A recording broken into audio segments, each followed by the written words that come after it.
So what is the best treatment for hyperopia? So hyperopia is another name for long-sightedness, and the answer is that, as so often, it just depends. It depends on the amount of the long-sightedness, and it depends on the age of the patient.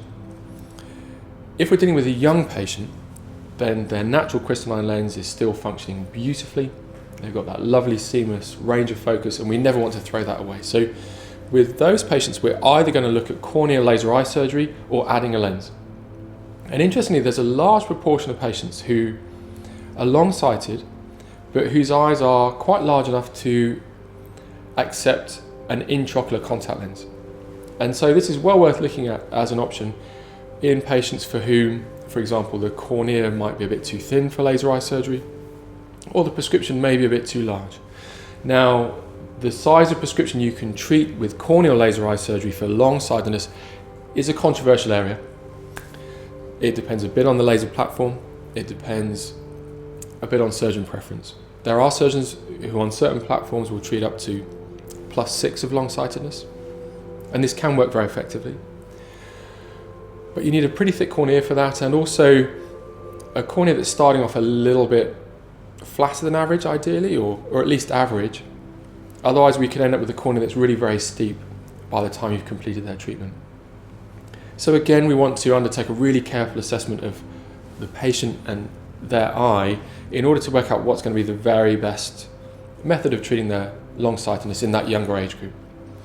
Once we're dealing with long-sightedness in the presbyopic age group, so these are, let's say, over 50, and they've lost that ability to shift focus, again, we still have laser eye surgery as an option, and presbyon blended vision laser eye surgery can work brilliantly if the patient's own natural lens is clear and is not showing signs of cataract, and if they have good tear film, and also if it's not too big a prescription. With those patients, really, after about +2, you're starting to do quite a lot of treatment on the reading eye, the eye that's going to undertake the intermediate to near vision. Because that eye, we want it to end up around about -1.5 short-sighted. So if they're starting out +2, well, that's a +3.5 treatment. If they're +3, well, that's +4.5 treatment. Beyond +3, that's really starting to get quite a lot of laser eye surgery. And for these patients, lens replacement can become an extremely elegant option. And certainly for this group of patients, if they're showing signs of cataract change, so the lens inside their eye is losing quality, it's got some cloudiness causing light scatter, and also if they have significant dry eye, because we know that lens replacement surgery has less impact in causing temporary dryness symptoms than laser eye surgery. So either of those factors, then absolutely it's going to steer me towards lens replacement surgery as an option.